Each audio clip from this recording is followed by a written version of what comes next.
The Headless Bride of Yellowstone.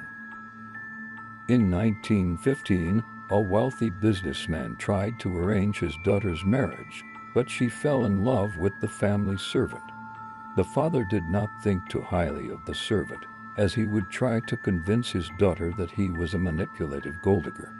She didn't care and married the man anyway. The upset father offered the couple a large dowry if they agreed on leaving the state and never asking for any support ever again, and they took it. They decided to use the money to visit Yellowstone National Park. They stayed at the Old Faithful Inn. The husband ended up spending most of the money on alcohol and gambling.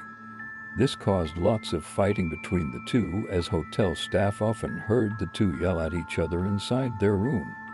The wife reached out to her father for help, but he was not going to budge.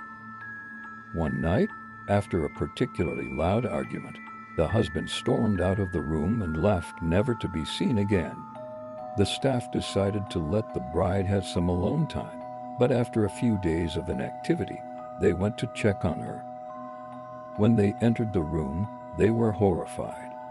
Bedding and clothing was thrown around everywhere as if a fight broke out. After entering the bathroom, they found something even worse: the headless corpse of the bride.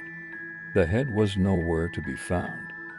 After the lobby began smelling, someone investigated the crow's nest, which is where bands would perform to guests down below. Upon entering, as you probably assumed, they found her head. After that, there were ghost reports of a woman walking around the crow's nest while carrying her head. So, is there any legitimacy to the story?